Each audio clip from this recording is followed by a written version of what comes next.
नमस्कार, मैं रचना Sharma. चढ़दीगला dam TV देख रहे सभी दर्शकों का स्वागत करती हूं। आप देख रहे हैं हरियाणा के समाचार। समाचारों की शुरुआत से पहले एक नजर आज के मुख्य सुर्खियों पर।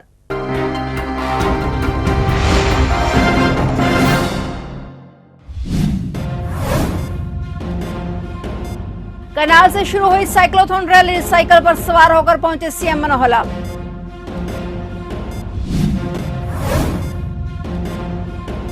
हरियाणा से कम होगी हिमाचल की दूरी, दोनों राज्यों के बीच लिंक मार्गों पर बनी सहमति।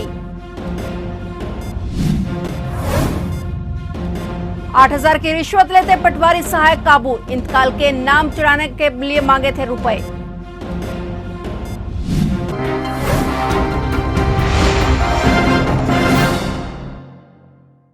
और अब समाचार विस्तार से।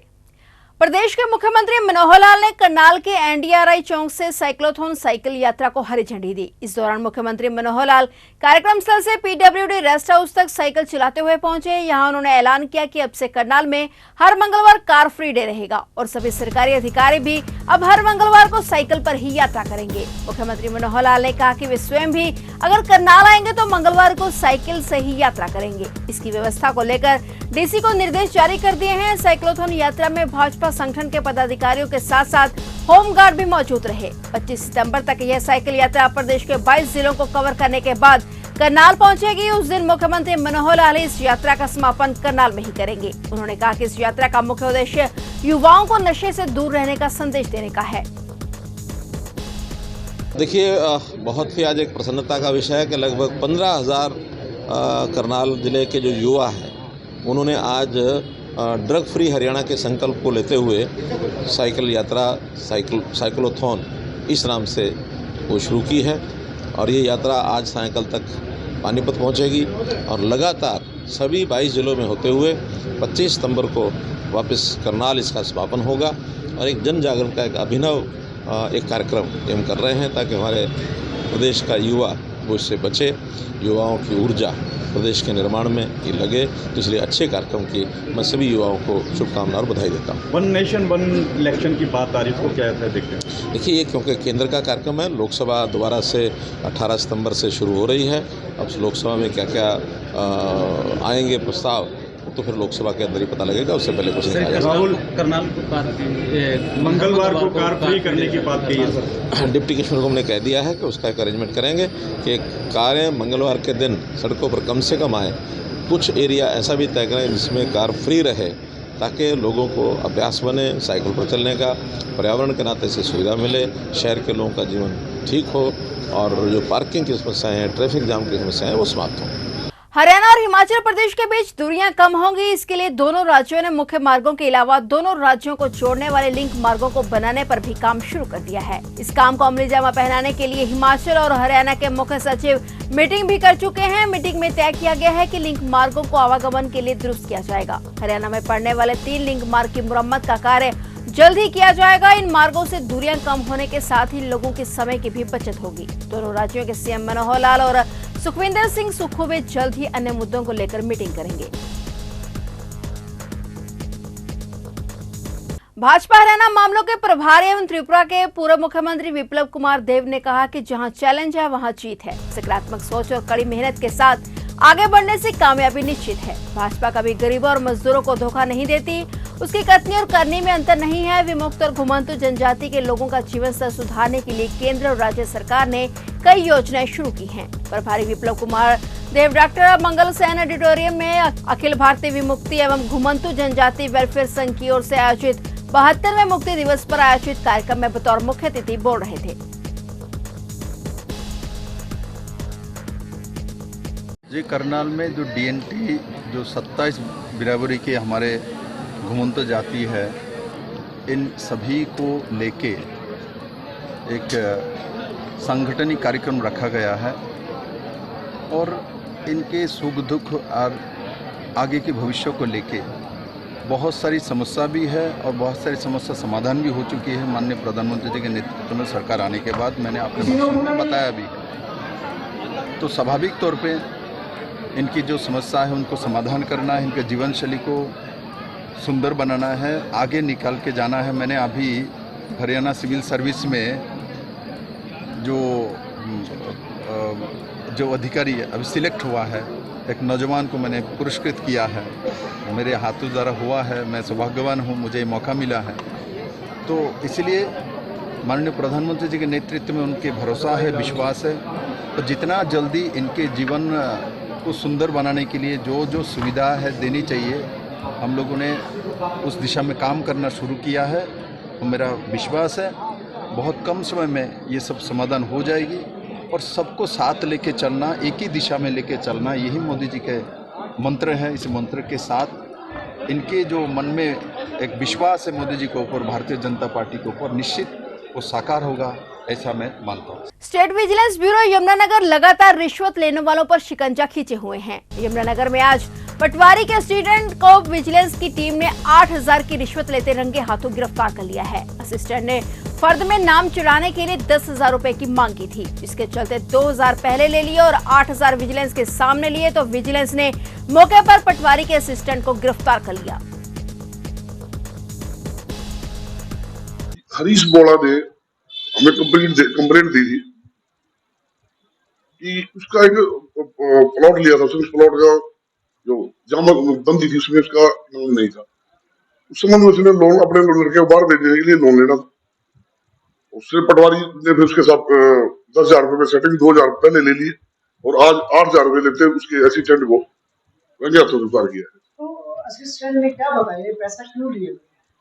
असिस्टेंट ने बताया कि मैंने पटवारी हरीश राहुल के कहने पर 2,000 पहले देगा था, 8,000 उनके कहने पर ही मैंने लिए हैं, और उसमें 1,000 रुपए मुझे मिलना था और 7,000 रुपए मैंने उसको पटवारी को देने थे। तो हरीश बोड़ा ने अपनी शिकायत में आपको क्या बताया, ये पैसा क्यों दिया उसने? हरीश बोड़ा ने बतलाया उसने अपने लड़के को विदेश भेजना था और उसके लिए उसको पैसे की दरकार थी, जिसने उसको प्लाट को बेच के पैसे ले रहे थे। इस समय उसको प्लाट को बेचने के लिए तो फर्द वगैरह में नामांकित करवाना था, फर्द जमाबंदी में उसका नाम नहीं आया था, जिसमें उसको नाम दराज कराना था।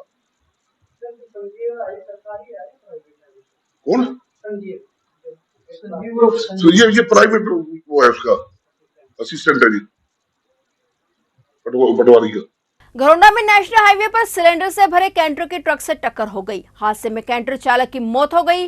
घटना की सूचना के बाद पुलिस मौके पर पहुंचकर शव को अपने कब्जे में लेकर और पोस्टमार्टम के लिए करनाल के कल्पना चावला मेडिकल कॉलेज में भेज दिया गया। पुलिस मामले की जांच कर रही है। जानकारी के मुताबिक जींद के धतौली गांव का रहने वाला 21 वर्षीय कैंटर चालक सूरज पुत्र वीरेंद्र सिंह गैस सिलेंडरों से भरा कैंटर लेकर रोहतक से करनाल की तरफ जा रहा था। जैसे ही कैंटर घरौंडा में सेंचुरी स्कूल के पास पहुंचा तो उसके आगे चल रहे ट्रक का टायर फट गया और पीछे चल रहा कैंटर उससे जा टकराया। कैंटर चालक के साथ उसका क्लीनर भी था और हादसा इतना जबरदस्त था कि कैंटर चालक कैबिन में ही फंस गया। घटना की सूचना के बाद पुलिस मौके पर पहुंची और कड़ी मुशक्कत के बाद शव को बाहर निकाला गया। हादसे के बाद ट्रक चालक मौके से फरार हो गया। आरोपी के खिलाफ मामला दर्ज कर जांच शुरू कर दी गई है। हमें सूचना प्राप्त हुई थी जीटी रोड पे सेंचुरी स्कूल के पास थोड़ी आगे एक्सीडेंट हो गया। सूचना पाकर मौके पर आए, डेड बॉडी 2 गाड़ियों का एक्सीडेंट हो रहा है। डेड बॉडी को निकलवा के गाड़ी से और कार्रवाई के लिए भिजवा के आगे ट्रामा सेंटर में। तो जो ड्राइवर है तो इसके परिवार वगैरह से कोई मतलब संपर्क हुआ है? हाँ, उसके घर वाले से, चाचा से संपर्क हुआ है, बात हुई है, वो आने लग रहे हैं। और उसका ड्राइवर का क्या नाम है? ड्राइवर का नाम है उसका क्या नाम था ड्राइवर का? सूरज नाम है ड्राइवर का नाम सूरज है। तो रहने ड्राइवर का नाम सूरज है, बाप का नाम इसका वीरेंद्र है। धतौली गांव का जींद में रहने वाला, जींद का रहने वाला। ग्रेटर फरीदाबाद के सेक्टर 78 में बीपीटीपी थाना पुलिस और बदमाशों से मुठभेड़ हो गई। चारों घायलों में एक हवलदार सुमित को भी गोली लगी है। फिलहाल पुलिस कुछ भी कहने से बच रही है। जानकारी के मुताबिक ग्रेटर फरीदाबाद के सेक्टर 78 बीपीटीपी इलाके में बीती रात लगभग 9:30 पर एक वैन में 6 युवक सवार थे। पुलिस ने पूछताछ के लिए रोका तो इसके बाद वैन सवारों ने पुलिस पर फायरिंग कर दी। बदमाशों ने पुलिस पर कई राउंड फायर किए और इसमें एक गोली हवलदार सुमित को लगी और इसके बाद पुलिस ने भी जवाबी कार्रवाई में फायरिंग की। पुलिस की फायरिंग में 3 बदमाशों के पैरों में गोलियां लगी और उनको फरीदाबाद के बादशाह खान सिविल अस्पताल में प्राथमिक इलाज के लिए भिजवाया गया। वहां से दिल्ली के सफदरजंग अस्पताल के लिए रेफर कर दिया गया। वहीं घायल पुलिसकर्मी सुमित का एक निजी अस्पताल में इलाज चल रहा है। सूत्रों के मुताबिक बदमाश फरीदाबाद में किसी लूट की वारदात को अंजाम देने के लिए पहुंचे थे, लेकिन इससे पहले ही पुलिस की उनसे मुठभेड़ हो गई। तीनों घायल बदमाश यूपी के रहने वाले हैं। हरियाणा में रेवाड़ी जिले की औद्योगिक एरिया बावल स्थित एक कंपनी में काम करने वाले युवक की जिंदा जलने से मौत हो गई। युवक रात के वक्त कंपनी में ड्यूटी पर तैनात था और इसी दौरान रोबोट से टकराने के बाद वह बॉयलर यानी भट्टी में गिर गया। कुछ सेकंड के अंदर ही पूरी तरह झुलसने से उसकी मौत हो गई। बावल थाना पुलिस ने शव को कब्जे में लेकर कार्रवाई शुरू कर दी है। मिली जानकारी के मुताबिक रेवाड़ी जिले के औद्योगिक कस्बा बावल के सेक्टर 5 में कंपनी अलाइवल बनाती है और कुछ दिन पहले इस कंपनी में यूपी के खेड़ी जिला निवासी 21 साल के महिताब ने नौकरी शुरू की थी। बताया जा रहा है किसी दौरान वह कंपनी में रोबोट से टकरा गया और फिर बॉयलर में जा गिरा। श्री धर्मस्थान रक्षक कमेटी द्वारा श्री गौरी शंकर मंदिर जड़ौदा गेट जगाधरी में हाल के शुभारंभ पर हवन यज्ञ का आयोजन किया गया। मुख्य अतिथि वन एवं स्कूल शिक्षा मंत्री कंवरपाल चौधरी गुर्जर रहे और इस दौरान उन्होंने हाल का निरीक्षण किया और धर्मशाला के हाल में कमेटी के सदस्यों के साथ हवन यज्ञ किया। आयोजकों ने बताया कि वर्ष 2018 में इस हाल का शिलान्यास चौधरी कंवरपाल ने किया था, तब वह विधानसभा स्पीकर थे। उन्हीं के प्रयासों से इतना बड़ा हाल जनता को समर्पित हुआ है। फतेहाबाद में पति से अलग होकर किसी शख्स के साथ रिलेशनशिप में रह रही एक महिला ने महिला थाना के बाहर जहरीली दवा निगल ली, जिसे नागरिक अस्पताल में दाखिल करवाया गया। महिला ने एक व्यक्ति पर जबरन शारीरिक संबंध बनाने और शारीरिक और मानसिक रूप से परेशान करने के आरोप लगाए हैं। पुलिस ने 4 लोगों के खिलाफ मामला दर्ज कर जांच शुरू कर दी है। पुलिस को महिला ने बताया कि शख्स ने उसे मानसिक और शारीरिक रूप से परेशान किया और अब आरोपी के माँ बाप ने भी आकर झगड़ा और गाली गलौज किया और बाद में उसकी पत्नी ने भी फोन पर गाली गलौज की, जिसके बाद अगली सुबह वह महिला थाने पहुंची और वहां गेट के बाहर उसने कीटनाशक दवा पी ली। बहरहाल पुलिस ने मामला दर्ज कर लिया है। हरियाणा सरकार के निर्देशानुसार राजकीय आदर्श संस्कृति प्राथमिक विद्यालय रायपुर रानी में लाखों रुपए की लागत से बने रेन वाटर हार्वेस्टिंग सिस्टम से दर्जनों घरों में दरार आने का मामला सामने आया है। पीड़ित विजय मोहन वर्मा ने बताया कि मूसलाधार बारिश के बाद विद्यालय का rain water harvesting system overflow हो गया, जिसके कारण मैदान में पानी इकट्ठा होकर घरों की नींवों में जाने लगा है। घरों में आई दरारों से परिजनों को आकस्मिक हादसों का भी डर सताने लगा है। हमारी समस्या ये, जब से स्कूल में सरकार द्वारा रेन वाटर बने हैं जिनमें पानी नीचे जाता है बरसात का, उसके कारण हमें समस्या है, क्योंकि ये स्कूल तो सबसे ऊंचाई पर है। आज से पहले यहाँ कभी ये समस्या नहीं थी। अब की बार ये जब बना है, इसके कारण यहाँ पानी सारा ग्राउंड में रुक जाता है और वो सारा पानी ग्राउंड में रुकने के बाद सारा दिन पानी नहीं उतरता, वो सारा पानी जमीन में रसने के बाद वो सारा पानी मकान की बुनियाद तक पहुंचा और ये गली सारे आम नीचे बैठ गई, एक लगा गली में पानी भरा। इससे मकान को भारी नुकसान पहुंचा। आपने मकान की दरारें मेरे देख ली ऊपर से नीचे तक, क्या कंडीशन मकान की होगी। मकान हर रोज नया बनाया हुआ मकान था, और ये नहीं है कि हमारा तो बहुत पुराना, हमारा तो नया बनाया हुआ मकान जिसमें दरारें आई हैं। लगभग कितने मकान इस समस्या से प्रभावित हुए?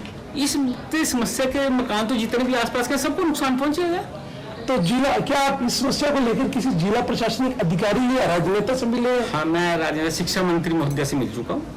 कालका नगर परिषद कालका के चेयरमैन कृष्णा लांबा द्वारा सफाई कर्मचारियों की पुरानी मांग को पूरा करते हुए उन्हें तेल और साबुन वितरित किया गया। इस मौके पर उनके साथ महामंत्री युवा मोर्चा मंडल कालका चरणप्रीत सिंह सहित अन्य मौजूद रहे। लांबा ने बताया कि कुल 143 सफाई कर्मचारियों को 6 महीने का तेल और साबुन उन्हें दिया गया है। उन्होंने बताया कि वर्दी और बूट की मांग को पहले ही पूरा कर दिया गया था। लांबा ने बताया कि सफाई कर्मचारियों ने सफाई के लिए औजार, तलवार, दस्ताने आदि जरूरी सामान मांग रखे हैं, जिसकी कोटेशन मंगवा ली गई है और 1 सप्ताह के भीतर उन्हें बाकी सामान भी उपलब्ध करवा दिया जाएगा। 6 महीने की जो 143 हमारे सफाई कर्मचारी हैं, उनका तेल और साबुन जो जितना बनता था उस हिसाब से इनको मंगवा के हमने वितरित कर दिया है आज, क्योंकि इन्होंने जो सफाई कर्मचारियों ने हड़ताल में डिमांडें रखी थी, उसमें से वर्दी वाली और जो वर्दी की, बूट की और जो भी थी वो तो हमने पहले पूरी कर दी थी। एक डिमांड मेन ये थी, ये भी हमने 6 महीने का मंगा के पूरी कर दिया। बाकी आज या कल जो भी चीज़ होगी और अगले हफ्ते में इनको बोला हुआ है, जो भी हुई है, जैसे कि सफाई के लिए अपना औजार चाहिए, तलवार चाहिए, बूट चाहिए, दस्ताने चाहिए, वो सभी का हमने कोटेशन मंगा ली गई है और अगले हफ्ते लगभग इनको दोबारा वो सारी चीजें दे दी जाएंगी। तो ये थे हरियाणा के समाचार, और नए समाचारों के साथ फिर से हाजिर होंगे। तब तक के लिए देखते रहिए चढ़ती कला टाइम टीवी और अब मुझे दीजिए इजाजत। धन्यवाद।